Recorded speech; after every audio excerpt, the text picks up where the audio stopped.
Good morning, Dual Coast fans. Hope everybody's doing very well out there. We have a very special episode this morning, joined live by the man himself, Ryan Patrick. Ryan, thank you so much for being here with us. How you doing over there? I'm doing great. Thank you very much for having me. It's always exciting to talk about a passion. So, absolutely. I just love that. I love when somebody comes up on the West Coast that gets to get up as early as I do. Although he looks showered. He looks ready to go. I may have gotten up a little, just trying to be ready, but my eyes didn't snap open and I didn't hop out of bed ready. Oh, man. Yeah, I was breathing heavy when my alarm went off. That's for sure. Yeah. Unlike Dan, he casually comes in at, 8:15 and that's it. I know. Second cup of coffee. That's it. Well, what can I tell you guys? You live on the wrong coast. Yeah, although I'm not a math guy, I did not like the math when you said that we're going to film at 8:30. Oh, I'm sure. Oh, that's awesome, man. Well, Ryan, thanks for being on Dual Coast, man. It's a pleasure. Ryan and I have not known each other long. We were introduced by a friend of mine who I met here in Capitola about 11 years ago. And maybe like about 5 years after we hung out, Jim Bush and I, he moved up into Portland, Oregon. And then when we started Dual Coast, he hit me up and he's like, hey, dude, you got to have Ryan Patrick on your show, man. And so Ryan and I connected a few months back and we've, kind of been chatting it up. He had an injury, ended up having surgery, which his guys gave him grief over, So Ryan is, he's a firefighter. He's a dude. He's a family guy, and we're not here to talk about firefighting, but if some of your stories come up, man, more power to you. But what intrigued me about what Jim said about Ryan is he's in Breathwork. And when Ryan and I had a conversation, it was unbelievable to think that this guy was averaging about 3.5 hours of sleep a night. Okay, can you imagine being a firefighter and sleeping 3.5 hours? Can you imagine being a family man and sleeping 3.5 hours and still having to do your daily routine, right? And trying to function on that. So Ryan traveled worldwide. He's going to tell us all about it. He's going to travel worldwide and really trying to find out how he can combat this sleeping problem. And believe it or not, breath work. And what was interesting, Ryan, and they are probably watching live today, and if not live, they're definitely going to catch it. So I do a walk with this gal named Kate, and we do a walk and talk live every week. So last week I said, Kate, I don't mean to plug Dual Coast. However, next week, because we have the 4 pillars of life and breathing and sleeping, right? Sleeping was one of those pillars. And I said, we got this guy, Ryan Patrick, is going to be on. Well, somebody that was listening to our walk and talk on the live said, how can I find, listening to this program? So I told her where to listen in. So hopefully today she is and learning about this breath work. So Ryan, welcome to Dual Coast, man. We're glad to have you. Tell us a little bit of background about where you came from and how you ended up getting into breath work, besides what I've already explained. Yeah, absolutely. So I was a paramedic first in the early 2000s, and then was hired by Clackamas Fire. And, and in my 30s, 32, I think, when I was hired. And so, when you're hoping for a job like that, you feel ready in every way, and, you get started. But as I find with life in general, we get hit and surprised by challenges, and it's always the things that you can't see coming, because those are the things you can't prepare for.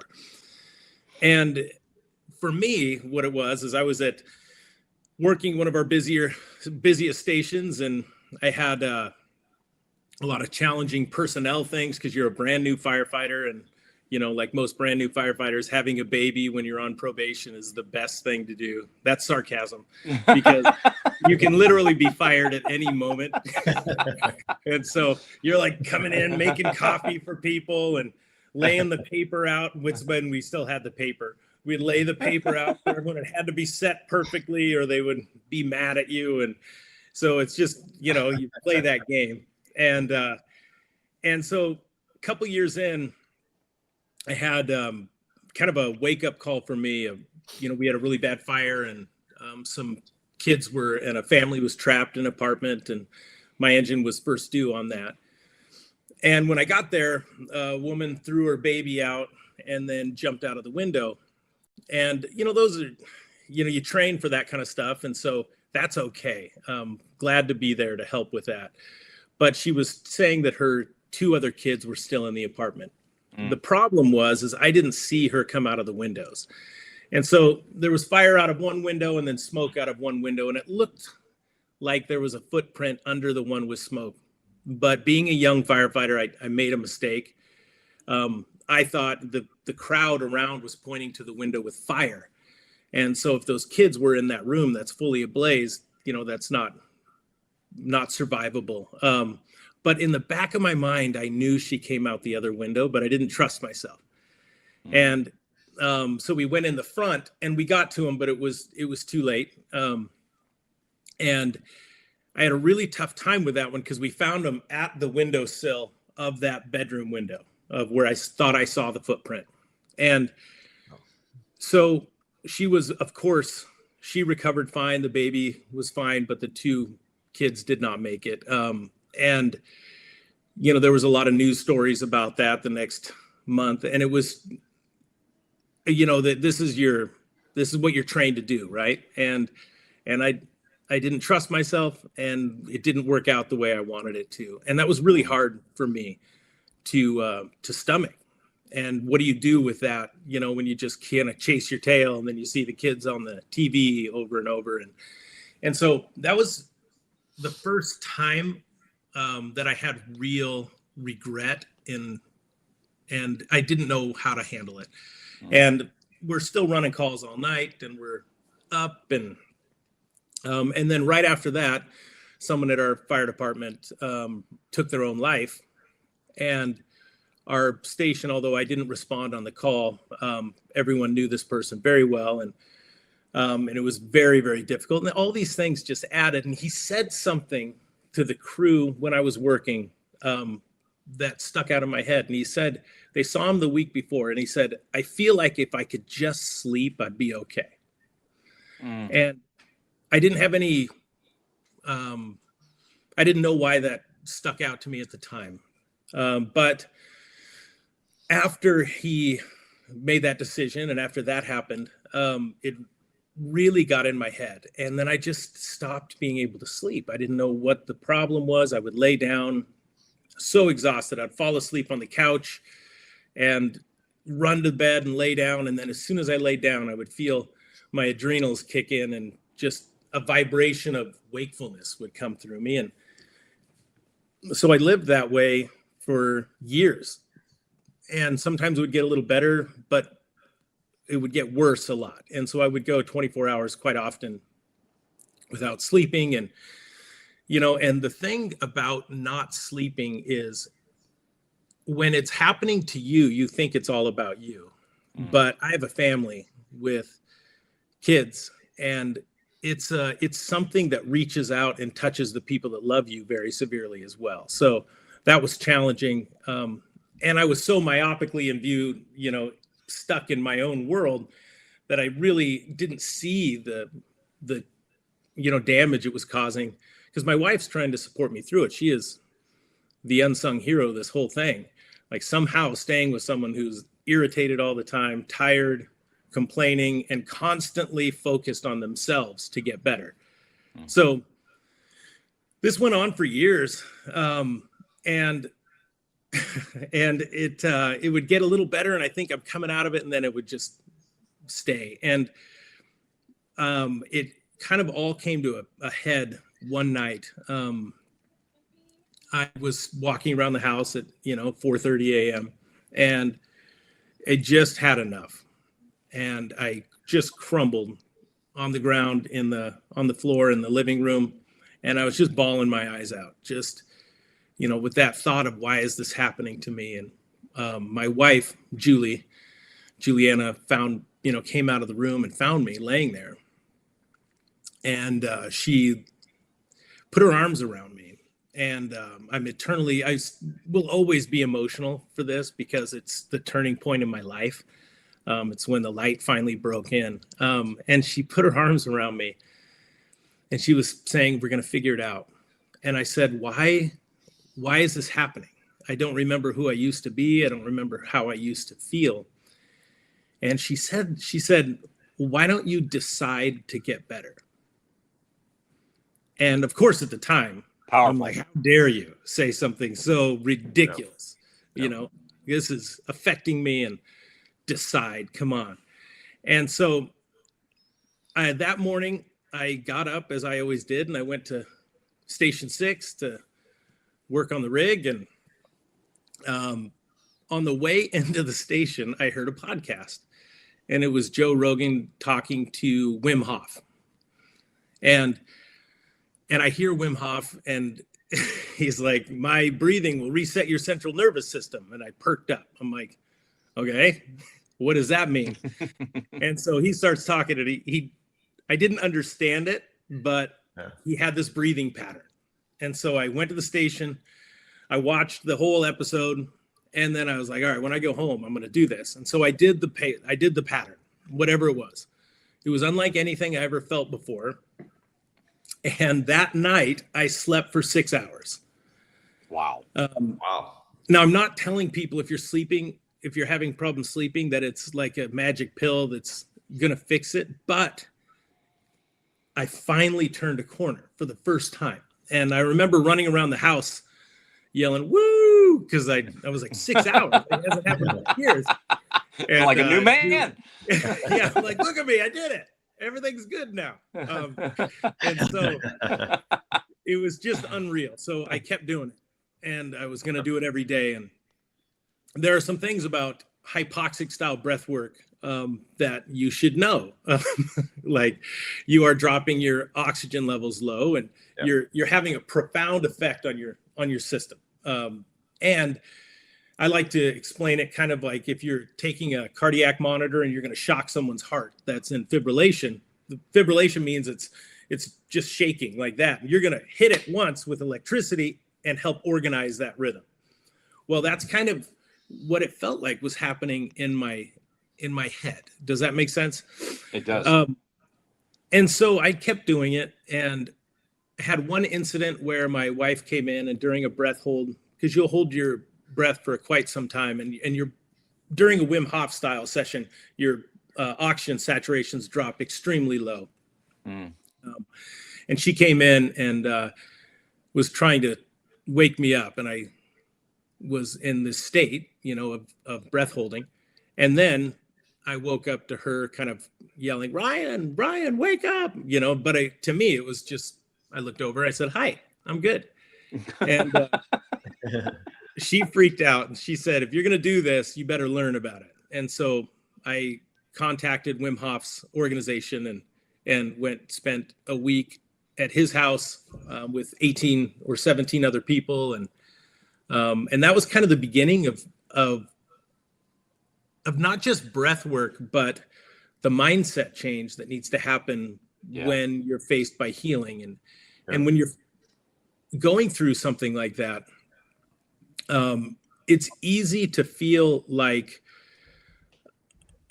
not only that it's impossible, that you need someone to rescue you. So I went through every doctor. They prescribed me my own Ambien milligram at 18 milligrams of Ambien, which is not shown to be healthy at all. That's way too high. And so they made Ambien for me, and I waited forever to get into a sleep study. And I finally got into a sleep study. And I remember I came in for my results, and the doctor said, you're not going into deep sleep. And I said, yeah. And then he said, so you need to get more deep sleep. Well, thank you. It was like, although I am not a doctor, that's a good word. I was pretty aware of this. And what I realized, though, is that moment was when I stopped looking outside of myself for a savior, for someone to help me. And so that's when I realized, wait a second, healing only happens inside of you anyway. These medications that we take, unless you have, a genetic disorder or something, some methylation issue or something like that, then yeah, of course. There's things that we can shore up with this pharmaceutical approach, but to start with pharmaceuticals doesn't make any sense to me. Right. Because everything, like the pharmaceutical, generally just reduces symptoms enough that you can do your own healing, and people forget that. They think the pill is healing them, and it's absolutely not. It's your body is healing you. And so in order to heal yourself and control your internal environment, or how can I say, regulate your internal environment as much as possible, you have to develop a plan of some kind. How do you stay positive when you feel terrible? Like that's hard. But when you stay positive, you're flooding healing chemicals in your body at all time. When you choose to look at a sunset or a sunrise and think how beautiful it is and feel gratitude, you're flooding those healing chemicals inside your body. But it's difficult to do that when you don't feel good. And so that's where breath work can really bridge a gap too, because it gives you a method to let go of some of the things that you're stuck in, if that makes sense.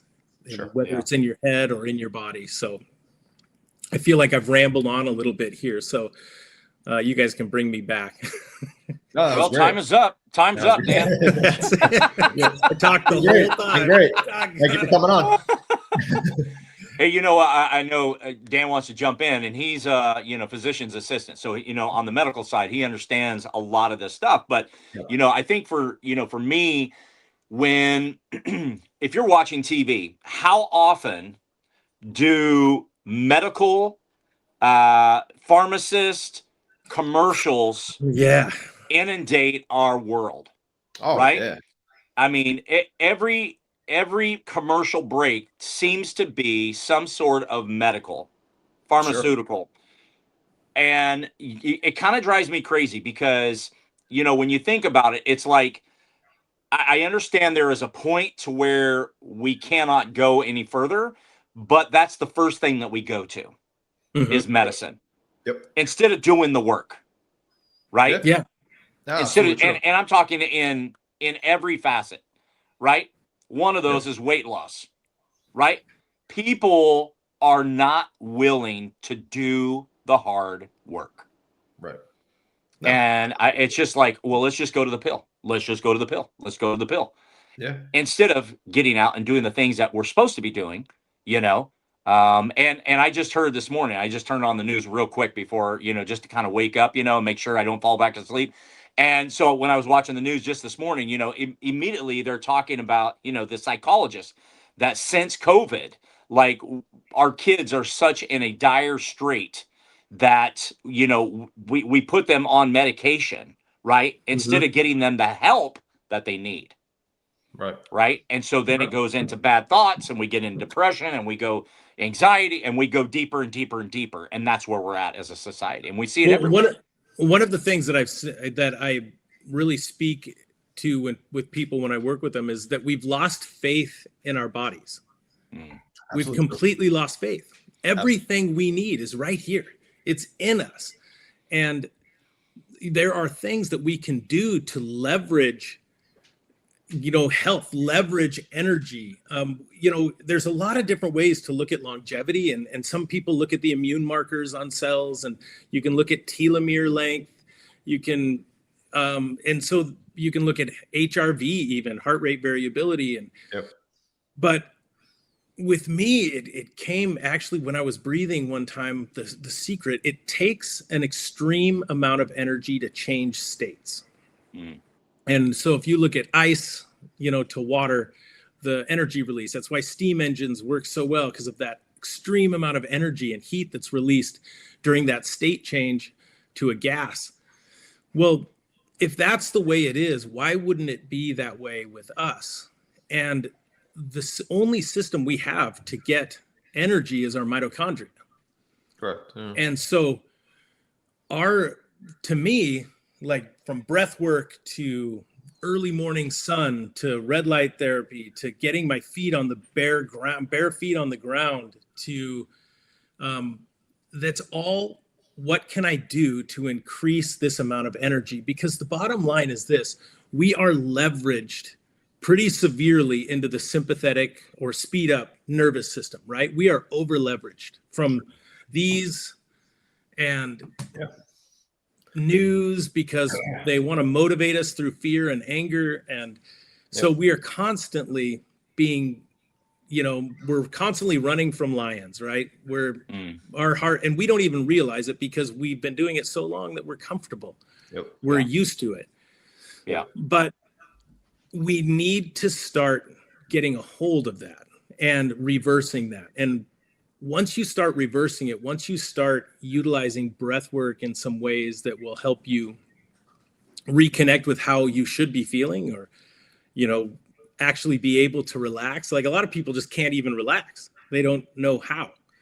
And well, there you go. So that's another beautiful thing about breath work is you can utilize that breath work because it's something you can do to relax. So I call it aggressive relaxation, which is kind of a different concept, but it's like, what do you do for the overactive monkey mind that's just popping around? Well, you give it something to do, and you give it a task that allows it to enjoy the process of the actual sympathetic slow or parasympathetic speed up and the sympathetic slow down. It's pretty awesome. It's extremely powerful. Wow. That's incredible. Honestly. It's incredible, honestly. Ryan, as let's say somebody who's listening today, who's never tried breath work before, and they have a lot of stress in their life and they want to just relieve some anxiety, is there a simple practice that they could try? You bet. So, all right. So here is the world of breath work is kind of divided. So bear with me one second, because I have to give some backstory. So the things I say make a little more sense. Sure. So it seems that breath work is divided into two camps. There's breathe more and there's breathe less. And they're both right. I firmly believe it. And that's why I've been traveling around and meeting these incredible people that have been doing this work. And then now it's sent me on my own rabbit holes to develop my own kind of concept about this. But the answer in life is most often in the middle. And so understanding what speed up, what hyperventilation style breath work does for your system is important, but not to over leverage it. And then the same thing with slow down, that's CO2 sensitivity stuff. So breathing less, holding your breath. And not associated with hyperventilation at all. So breathing low and slow and light and doing breath holds on empty lungs. So these increase CO2, which enhances oxygen delivery to our whole body, which you need oxygen to heal. Sure. So the question that I'm faced with a lot when I talk to people is, are their problems mental to physical, or are they physical to mental? So is it injury that has thrown them off into a terrible mental state? Or is it a lot of negative self-talk? Is it like a horrible view of themselves? Is it something traumatic that's happened that's stuck to them that they can't get rid of, that is causing their physical to decline? So breath work, once I understand that, we can go at it one of these angles.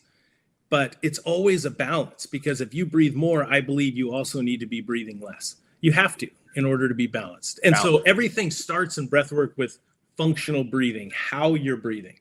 Sure. And so if someone is listening that doesn't know anything about breath work, what happens when we're activated in our sympathetic nervous system, we're stressed out or we're not sleeping, often we're breathing up here into our chest. And so when I say, hey, could you take a deep breath for me? Most of the time people go just like that. And you see them stretch out, and in this US here, we're vertical breathers because we're trying to fill this area of our lungs with air. Well, one, our heart's there.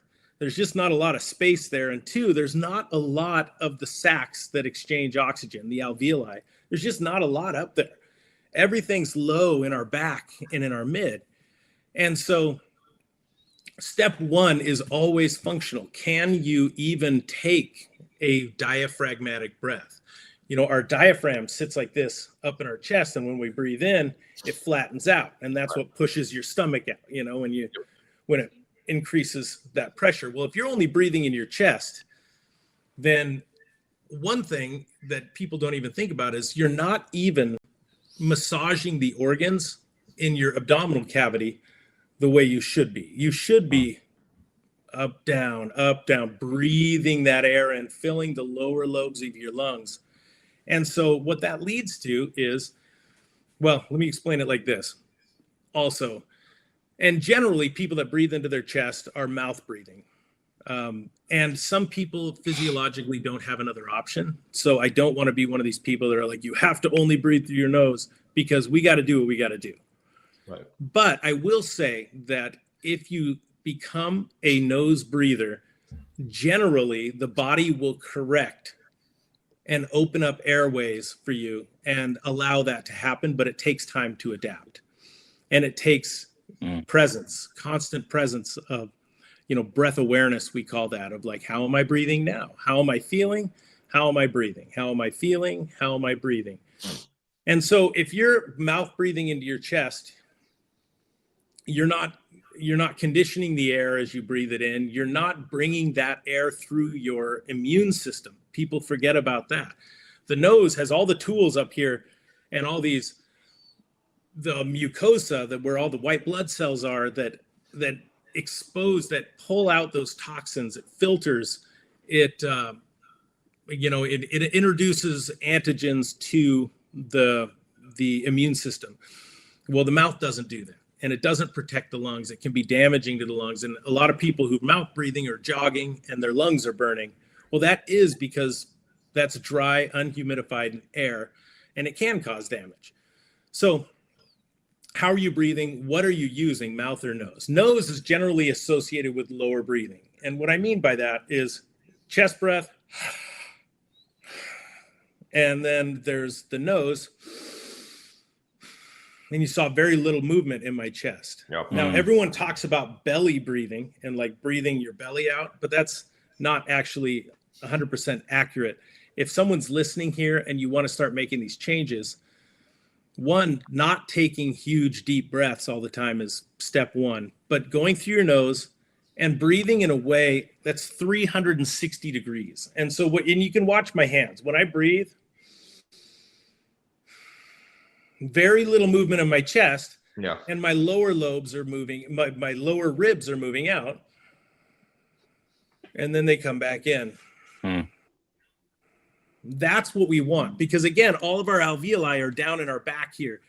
And so another awesome thing that happens when you're nose breathing is you're harnessing a gas that your body makes naturally called nitric oxide, and it makes it in the sinuses.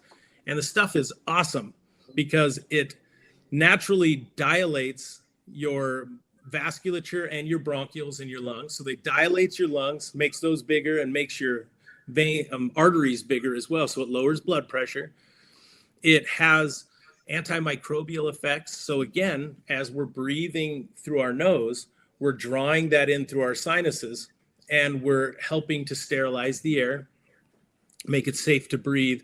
And it does cool things like increases the percentage of oxygen that our plasma can hold, that the not red blood cells can hold. And it reduces the oxygen demand of cells in our body, meaning they can do just as much work with less oxygen. So figuring out, like, step one is, how am I breathing? And functionally, where am I breathing? And that's where I really like to work with people, because a lot of times we have lost the connection, the neural connection to our diaphragm. When you see elderly folks, when their feet, they're kind of triangles and they're not really functioning anymore. There is a connection between the diaphragm and the feet. So that's why, getting barefoot when you can, getting your bare feet on the ground and doing breath work is so powerful. So a lot of times I can look at someone's feet and say, ooh, we got to work on that diaphragm connection. So then so we do, That's we amazing. do some exercises, we try to reconnect that. And yeah, it is like that. And it's like, we all have tells, you can look at us and you can tell things that we just don't do well. And so the diaphragm's one of those tricky ones, and the exercises to reconnect that are not like going to the gym and bench pressing. It's very subtle breathing, simple breathing drills where first people have to find what it feels like. So you can do that in a couple different ways. And I have some props here. A couple different ways. Props. Exercise bands, right? And there's two ways you can approach this. You can wrap an exercise band around yourself if you want to see how the heck am I breathing. Kind of tighten it up around your chest right here, okay? So now breathe where the band is not, if that makes sense. Where there's no pressure. Now I can only kind of breathe into this lower section here, right? In this midsection, that's what I'm going for. And sometimes that doesn't work. Sometimes someone says, oh man, that's great. Other times people are like, don't feel it. So you can swap it. You can tighten it this way, and now you can breathe into the resistance of the band. Okay. Does that make sense? And it does. finding the area so you can do it more efficiently is extremely, extremely important. And that's step one. It's always functional. So it's like, how are we functioning? How are we breathing? And then once you figure those spaces out, once you're like, all right, I think I get a good idea of where I need to breathe. Like, how much do we need to breathe? Well, that depends on how activated our sympathetic nervous system is a lot.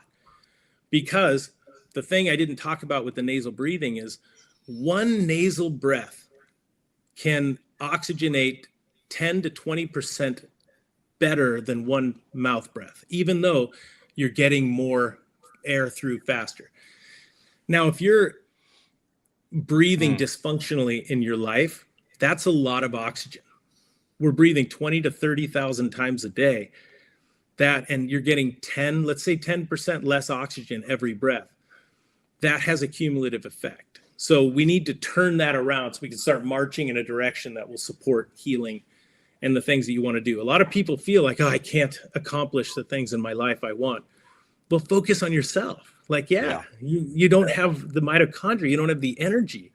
So let's fix that. And the other stuff will fix itself, because we're all passionate people. We're all creators. And all we need to do is feel connected to who we really are. And guess what? Our future will take care of itself then. Yeah. That's beautiful. Amazing. That's awesome. Hey, Dan, can you take your shoes off and hold them up to the camera, and let's get an evaluation real quick? Choose not to do that. I don't know the connection with fungus. But that's right. That's right. Do a lot of grounding outside. That East Coast humidity, and the fungus. East Coast humidity grows very easily here. Yeah, West Coasters have no idea. I had no idea. That's it.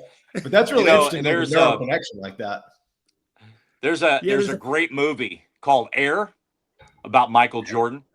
Matt Damon goes in there, and Phil Knight is laid out on the couch, and he's coming in, and they're trying to, score this deal with Michael Jordan, with wearing their Nike shoe, right, for basketball. Yeah.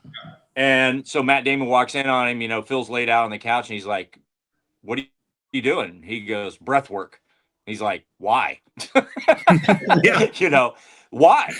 But I want to, Ryan, I want you to share with us the why of why is it important, and what can people really benefit out of not just sleeping. What are some of the other benefits that people can really gain through your breath work? Yeah. So it literally is boundless. And that sounds too big to say, but it's shocking. So one thing I do want you guys to feel is there are some simple triggers that we can feel our parasympathetic system activate. So our slowdown. So anyone listening who's not sure what that is, sympathetic is our speed up, parasympathetic is our slow down. We want to activate our slowdown system because we've all been driving cars and never learned about the brake pedal in this culture. So there's simple, like little things you can do, like extending your exhale, extending the exhale, prioritizing your exhale slows your system down. Prioritizing your inhale can speed your system up. Holding your breath. So when we take a normal breath, we breathe in our nose, we breathe out. Now we're functionally breathing. We don't breathe more like than half a liter of air. We don't want to be going every breath because that's over breathing. Our body doesn't need it. And that continuously increases our sensitivity to carbon dioxide. And that's the last thing I want to talk about too, real quick, when we get into this, is why that's so important. So when we prioritize our exhale, you can feel things slow down. So let's do that really quick, if you would like. Yeah. Let's just kind of sit comfortably and just take, and I like to use counting because it's easy to share with people, but you don't need to necessarily. And generally when people are counting, they take too big a breath. So I want you to breathe low into feel like you're breathing into your back and into your ribs. Just a little bit of air, maybe for a 4 count, and then breathe out for a 6 count. And breathe in, 2, 3, 4, and out. 2, 3, 4, 5, 6. And we'll do this a couple times. 3, 4, and out. 2, 3, 4, 5, 6. And then sit comfortably for a moment. And how do you feel? Even 2 breaths, 2, 3, 4 breaths. And we can even make it more dramatic by taking a slightly larger inhale and then ride your exhale as long as you can through your nose. So you breathe in and then out.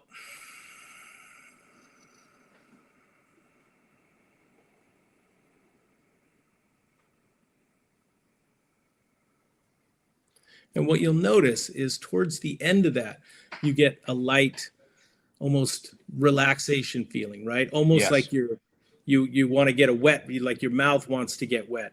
That's your parasympathetic system activating. We need to spend more time in our day activating that. And the other part of our breathing apparatus that we've never been taught about is how we utilize the air that we breathe. And how, because we've all been taught that carbon dioxide is just a waste gas, right? We've heard that, when I was in, I just did paramedic, but they're like, yeah, you breathe out your waste, breathe in oxygen, breathe out the waste. But it turns out oxygen delivery to our cells is 100% governed by the level, not 100%, but it's heavily governed by the carbon dioxide levels in our blood. So what that means is we have a range of carbon dioxide. If we're over breathing, we breathe too much, our carbon dioxide drops. And when that happens, our red blood cells are unable to give the oxygen molecule to the cell. So when we have something like this, a pulse oximeter on your finger, and you're over breathing, this is just looking at the hemoglobin, at the oxygen on the hemoglobin or on the red blood cell. Yeah. So if you breathe really fast, it's going to show 100% on this. But as you get dizzy, as your carbon dioxide levels drop, the red blood cell holds on to that. It doesn't let it go. And so therefore you think you're at 100%, but you're not. You're dropping the amount of oxygen you're giving to your cells. So again, extremely important that we're breathing in a functional way and not over breathing that allows our CO2 tolerance to rise. That's why in my breath work, it's a balance. We do some shock breath work with hyperventilation and breath holds, but everything's really based on hypoxia. But a lot of times I really want you with a high CO2 level. So a lot of high CO2 tolerance things, breath holding, even on full lungs. The dive community is fantastic with that. Guy named Gert Leroy has great stuff on YouTube, and he'll, you really just breath holding. Who thought that sitting and holding your breath could be healthy? Well, it has a cumulative effect. So hopefully that makes sense. Yeah, absolutely. It does. I love that breath work though. Yeah, I love that breath work because it really gets you in a relaxation state just in those few breaths. So what can we do 10 minutes before bed? Everyone out there, 10 minutes before bed. You can do this in the shower. You can do this after the shower, before the shower, whatever you want to do. Sit down or even standing. You don't need to be sitting. And you can take slow nasal inhales, which maximize nitric oxide. Slow nasal inhales. And then extend that exhale as long as you can. Now, ideally, you are extending that exhale long enough that you're starting to feel a slight bit of air hunger. Because a lot of people don't realize that air hunger is CO2 in your system. So that's our primary trigger for breathing is higher CO2 levels. When we have been over breathing, our body gives us that trigger too soon because our body's not comfortable with higher CO2 levels. So before bed, taking a 4 to 5 second slow nasal inhale and then extending that and relaxing the air out, not pushing. I see a lot of people go, and they're activating, and you don't want to activate. You want to relax and sink with everyone. Yes. So do you guys want to try 4 breaths like that right now? Yeah, let's do it. Sure. Yeah. All right. If you're watching and driving, you can do this, but please be careful. It's not going to make you pass out or anything. So take a mental note of how you feel. Take a mental note of how you feel right now. Just, okay, I feel activated in certain ways. So now let's slow it down. So let's take a 4 second in and then extend your exhale as long as you can. So here we go. In 1, 2, 3, 4. And now relax the air out. But don't let it all come out at once. Extend that exhale out. Good. And in 2, 3, 4, and then relax and feel that relaxation. Let go on your exhale. Let go of anything that you're holding on to and you're mentally in again. And relax that air out. If you're feeling pain in your body, you can breathe into that pain and then relax that pain. Thank it for its service, but you don't need that signal anymore. And do that just 1 or 2 more times. And relax. And now ideally, you can, as you get better at it, you can extend that exhale longer and longer. So now check in with yourself and see how you feel. And you're down regulating. This is extremely important kind of breath work to do post-workout as well. Yeah. Because this supports a lot of brain chemicals like brain-derived nootropic factor and stuff that support neuroplasticity and overall healing in the brain, and it helps lock in. So we're activating our vagus nerve when we do this, when we're breathing out. And the vagus nerve releases something called acetylcholine, which if we're over breathing, we don't have the proper amount of acetylcholine. And if we don't in our brain, we can't learn, we can't remember things. And so a lot of people are tough on themselves because they're like, oh man, I forget things all the time. Well, yeah, you might be overactivated.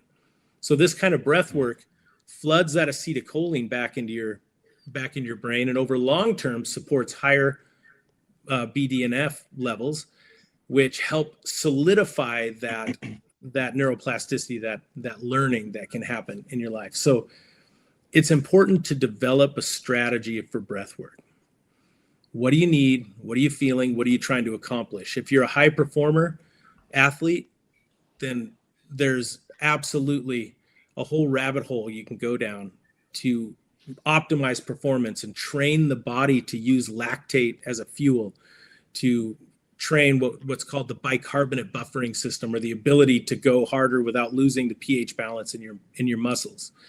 If you're a CEO, then developing a breathing strategy is extremely important. How do you down regulate before you give a talk to your people? Mm-hmm. How do you, and conversely, what breathwork strategy can you give your employees to help them be the best versions of themselves? Because, a company is a culmination of its employees. And so you want the brilliance in every one of your people out there. You want them to be the best versions of themselves. That's why you hired them. So how do you support them physically and mentally, so when they arrive to your job, to their quote job, they don't just work, but they bring their light. Mm-hmm. And that is how do we infuse our light into every aspect of our lives? Well, breathwork is a very solid way to do that. Wow. And it will change mm-hmm. the way you think. And it's changed me massively through the years. Yeah. Yeah. I love how it feels. I mean, you can feel it, from my neck down through my shoulders doing that breath mm-hmm. work. You could just feel it as you exhale, right? It's like, mm-hmm. wow. Just in that couple, less than 2 minutes. Yep, you feel it. There's actually a comment on Instagram right now saying my hands tingle a little, which actually makes a lot of sense. Yeah, so that's awesome. If you're breathing too much too, your hands can tingle too. Yeah. So definitely, it's when you do this breathwork stuff, it's important too to see how you feel later.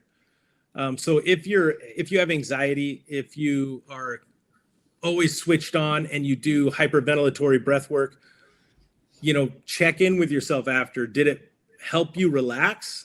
Did it shock you and help reset your system? Or is it supporting a dysfunctional breathing pattern that maybe you feel a little anxiety and stuff after you do it? So that's why it's important to work with people to check in, to help decipher those early signals until you get it yourself. And we all have the ability to understand it. So interesting. Very cool. So good. That's awesome. Well, hopefully that was like a shotgun pattern. So, that was great.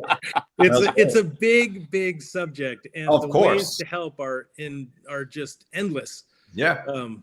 And so hopefully that was a cognizant thought pattern. No, that was awesome. That was amazing. Actually, real quick story about myself too. Breathing definitely helps down regulate in parasympathetic versus sympathetic, but also breathing normally will help your biomechanics, your 100%. Muscular biomechanics. Because even myself, when I went to a functional PT, he said, you have a winged scapula on my right side. So I said, all right, how do I fix it? He goes, you're breathing incorrectly. Yeah. I'm breathing incorrectly. I was like, but I started doing a lot of breath work, and he's like, don't breathe into your left lung. And I'm like, yeah, okay. But with the way I had band work and the way I was mm-hmm. breathing, he actually just had me retain certain sides, like hold down my abs on the left side, breathe into the right. And it actually allowed all those muscles to functionally work well. And it actually burst the wing scap because I was breathing into my left side more than my right side. Absolutely. And, it's incredible the stuff that it could do, the functional capability. Yeah, I'm sure there's functional folks out there right now yelling, why isn't he talking about the functional side? And you're absolutely right. And I just wanted to touch on it. But it's so good. I'm so glad you did. Because, one of the things too, that when you're breathing into this space down here, and again, it's not your belly down low, it's your mid right here, and what that looks like, it's this section right here. When you go, you see that? Yeah. It's really attractive. Girls love it. But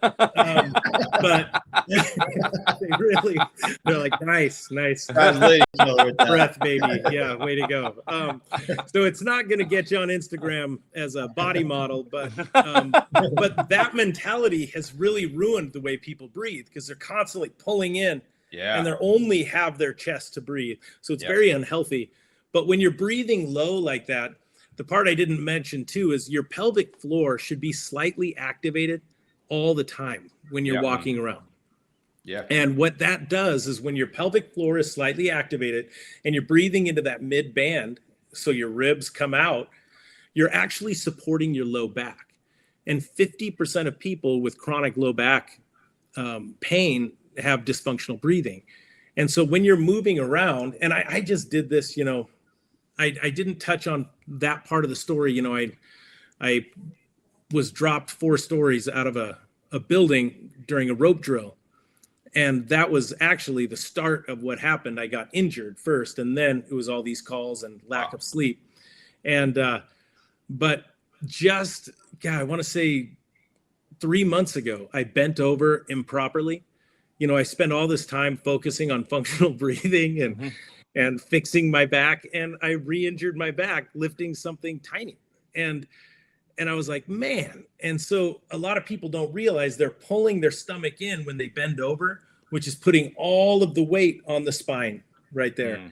And when you take a low breath and then bend over with that area full, you will feel that spine protected. It's like bracing for weightlifters, but it's a very easy way to do that. So the functional side is so important. That's why it always starts with the functional. And another thing you can do is when you can breathe out and you suck in here, you go. Have you ever reached under the edges of your sternum here and you can find spots that are stuck, that are adhered, and freeing those up, just poking them and holding where it's stiff and kind of hurts a little bit until it doesn't hurt, that is helping release and free up that diaphragm as well. So many fun things you can do. Amazing. Wow. Amazing. It's awesome. Sounds fun. So fun. So fun. 100%. Oh, that's great. That's great. Oh my God. Ryan, you're wearing a very catchy shirt that I'm sure a lot of people have noticed. Tell us a little bit about what that is right there on your shirt. Yeah. So this is, my wife and I, Juliana's and I's company called LifeSpark Creative. And on the back, you'll remember in my story, the decide part was very huge. So the back has decide, relax, and breathe, because it's simply, we all have to decide what we want out of our lives. And in order to accomplish anything, we have to own the good and the bad and just take it all in and love it. Love every mistake you've made, because then there's no such thing as a mistake. There's just lessons. As soon as you switch that over in your mind. So mindset is one of the most important things. And so this is LifeSpark Creative. The website's not completely up yet. It's still a couple days out, but you can find me on Instagram and Facebook. My Instagram is LifeSpark_creative. And the Facebook is @lifespark.creative. And I think I'm friends with you guys as well. So if you're curious, if you have questions, reach out. You gotta start digging somewhere, and digging into yourself is the best place to start. Sure. That's awesome. So that's our company. It's a phoenix coming out of the ashes, because I feel like that's what we're all doing. Life is providing us with all this energy to change and to progress, and so I think all the pressure in your life, that's, how much time are you spending laughing? When you drive or go even to a place like Costco, how often are you making eye contact with the people around you? How often do you see them? And we're all living in a state of frustration, right on the edge. And so that is a symptom of something going on, and it's a lack of connection with yourself. It's frustration with yourself. Anything you're expressing out to others is really what you're expressing into yourself. And so that is the mindset of owning that. The things you don't like about yourself, the things that maybe you don't look the way you want to look. Okay, so own it. Our body is simply the vehicle for us to experience this world. So if you want to experience different things, your body will change itself accordingly, but you will have to make some steps, support it. You mentioned with pharmaceuticals isn't step one for me. It's exercise, diet, and breath work. Yeah. That's step one, and those go hand in hand. They do. And so yeah. The next, if you still can't fix it, then sure, support it with something that might help. Then that's great. So yeah. It's good stuff. Yeah. Where'd he go? Keep losing Russ. Put him back on. Oh, we got you. Okay. Ryan, I noticed that when you turned around, the back of your head, your haircut is much better than the front. Like, it's pretty amazing. Yeah. That was awesome. Yeah. That's Super aerodynamic fancy. for when he's got to run through things. Yeah. Aerodynamic breathing. Yeah, it's a real head turner. Yeah. Yeah, there's a certain personality type that's angered by that hair anyway, so it's hard to have someone trust you when your hair makes them mad. Love it. Oh man, what a day. Oh, this was an amazing episode. I loved every minute of this. This was awesome. Guys, thank you so much for so good for getting this, these messages out there. I think there's so many options, but the options are all amongst us. Like, we need to come back together as individuals, as humans. We're so divided and so separated. And if you're angry all the time, you're being played. We're supposed to be a pack animal, and we heal that way. Every healthy forest has many different trees, and that is what gives us our strength. So reach out, say hi to each other, feel good about yourself, Yeah. Awesome. It's great. Awesome. Great episode. Ryan, thanks for coming, man. Thank you guys Beautiful. so much. It was sincerely a pleasure. Awesome. You guys follow Ryan on there, check him out. Everybody Ask please him follow some questions. Ryan on Instagram, follow him on Facebook, check out LifeSpark. Check us out on Amazon Music, Apple Podcasts, Spotify. Listen to us on YouTube, guys. Check out all our social medias. Yep. Can I say one more thing? If you're curious about breath work, I have a breathwork immersion training coming up. Cool. It's featuring Dan Brule, one of the foremost breathwork people in the entire world. They call him the Bruce Lee of breathwork. And it's October 23rd through 27th. And it's in Diamond Springs, California. And Dan will be there. I'll be there. Allie, Helen, some other really incredible breath workers. I'm going to be giving, you can have the option to do private sessions with me too, if you're interested in some of the hypoxic stuff that I like to focus on, as well as conscious connected breathing. So if something seems off in your life, or you don't feel connected and you think breath work might be calling to you, this would be a fantastic event to go to. And there is a limited amount of spaces. So if you need it, do it. It will be on my Instagram. I'll have the flyer on my Instagram. If you can't remember it. Perfect. Yeah, awesome, guys. Man. Thank you so much. Appreciate it, Ryan. Guys, as always, wellness is not about perfection, but about progress. Thank you so much for listening. Tune in next week.